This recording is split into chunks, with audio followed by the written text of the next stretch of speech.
Now this is freaking dope. Let's get it.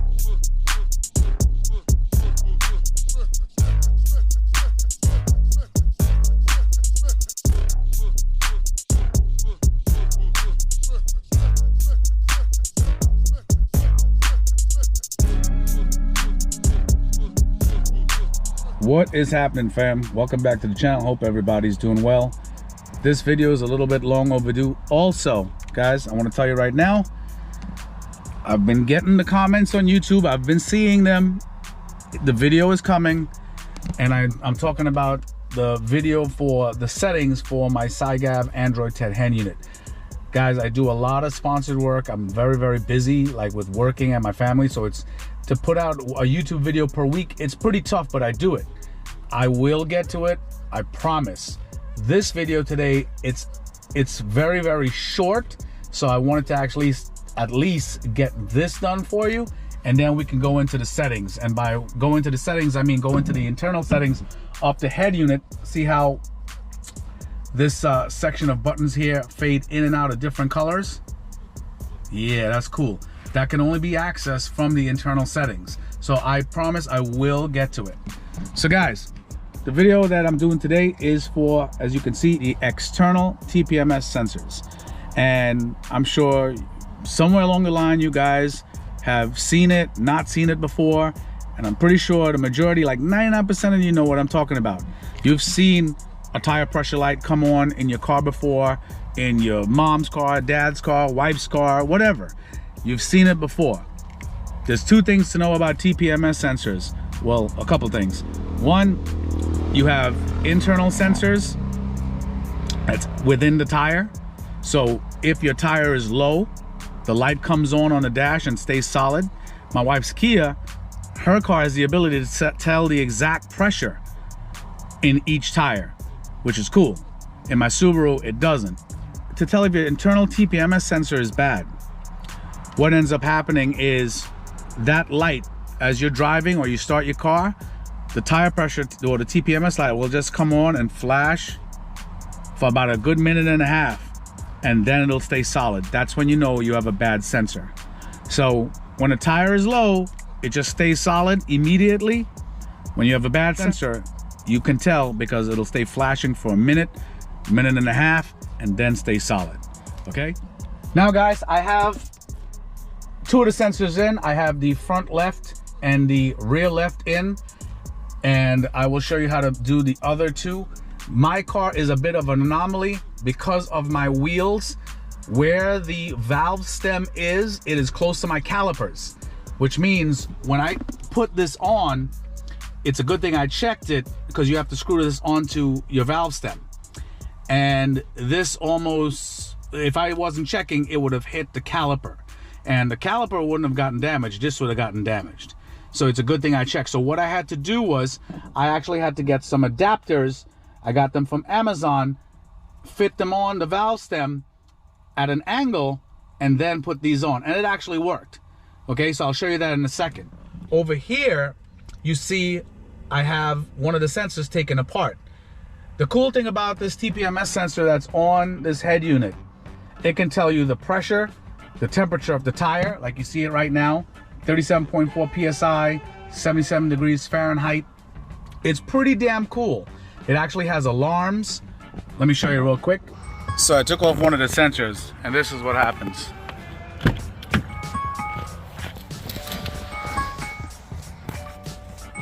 You get a warning, tire pressure warning, and it'll show you TPM low.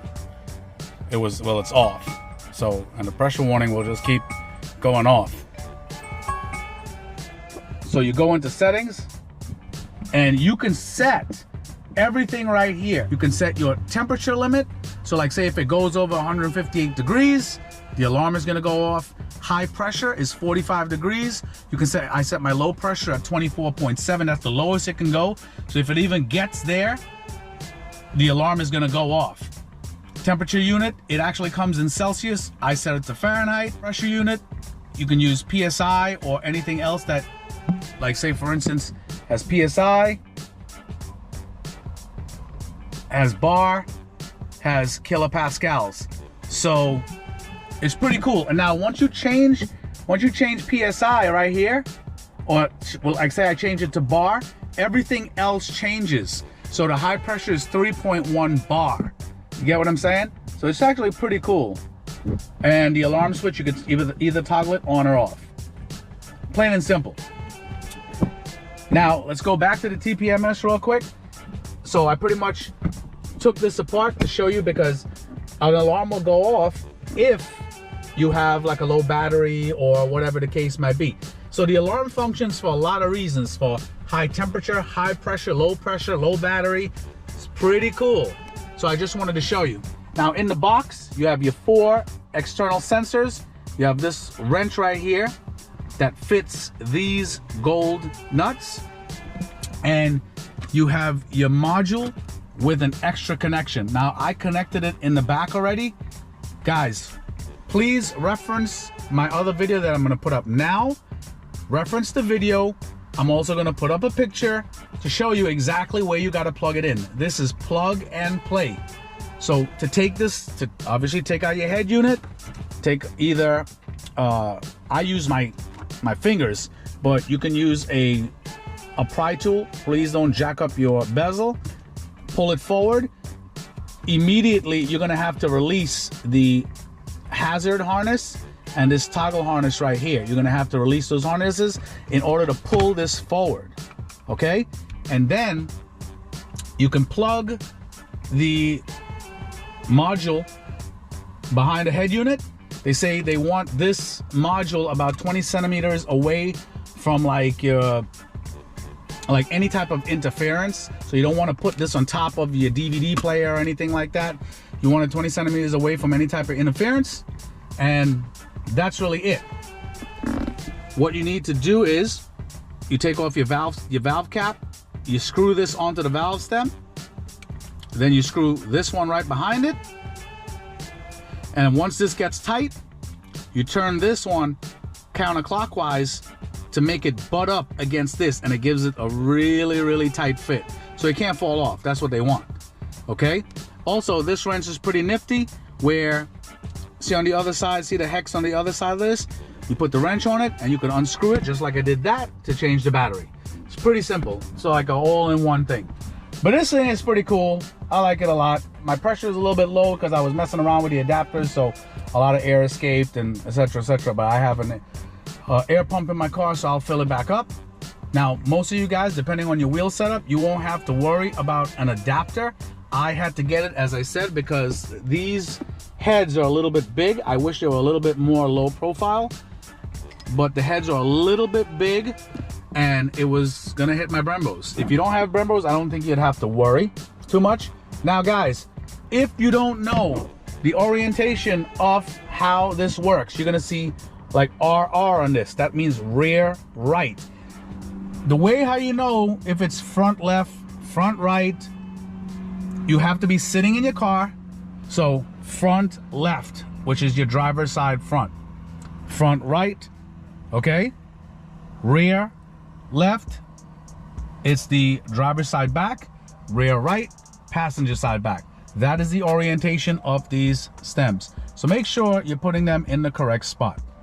All right guys, so everything over here is closed up already. I tucked my sensor far behind the head unit all the way down in there, so it's not causing any interference. It's still reading the tire pressure because I turned the ignition on and off and it's still reading. So let's install the other two real quick. All right guys, this stuff I'll link in the description. There are 3 pairs of these adapters or Schrader valves that adapts to the valve stem. See how I have this one over here?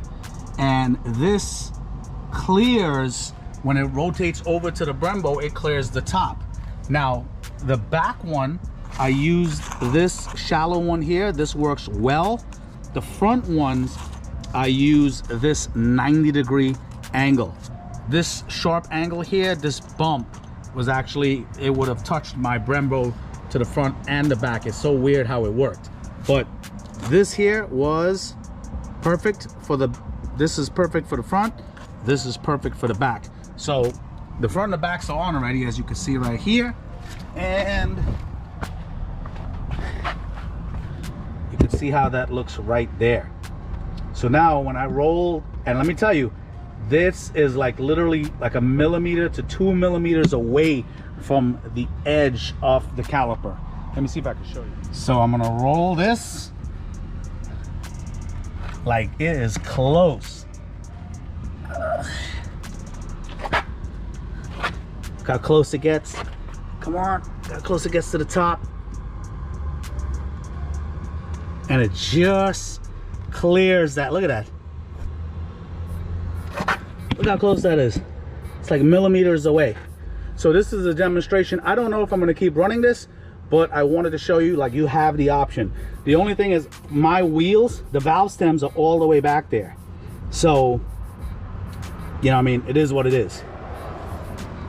I think like the internal TPMS sensors, that'll probably be better, but obviously you're gonna have to go, when you get them, you're gonna have to have a tire shop put them on for you and such, but it will be less hassle and it'll work with your head unit, so it is what it is.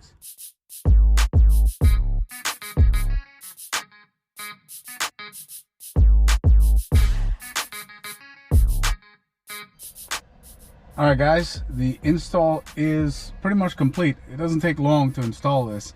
As I said, I wouldn't be having any issues if it wasn't for me having to add adapters to the valve stem so it can clear my Brembos. You know what I mean? But it is what it is.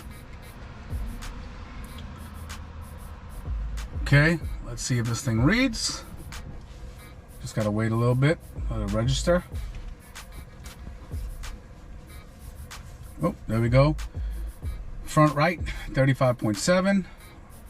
Rear left, 34.4. Nice. Front left, 37.4. And rear right, 35.4. So they're reading. You know what I mean? That's freaking fantastic. Love it, man. So it works. So definitely, guys, like, subscribe, comment. As I said, please refer to my previous video, how to take this portion out, this bezel, how to, if you installed it already, how to take out the head unit, how to put it back in, all the connections. I'll put pictures up so you can see exactly where you got to plug it in. But this is super easy plug and play. This is not a hard install at all. All right, guys, I just want to show you something real quick. Look at the front right tire, 39.7 PSI. Pressure holding well. It's dropping a little bit because it's cooling down. Also, the temperature is 89 degrees. A couple minutes ago it was 111 degrees. That's because my header collector, downpipe, turbo, everything is on that side of the car. So there's a lot more heat, if you guys understand what I'm saying. So, of course, that side, that temperature is going to be a little bit higher than normal. I will be coming out with the video in the near future, hopefully, with the settings of this head unit. It's pretty cool. And I'll talk to you soon. Take it easy.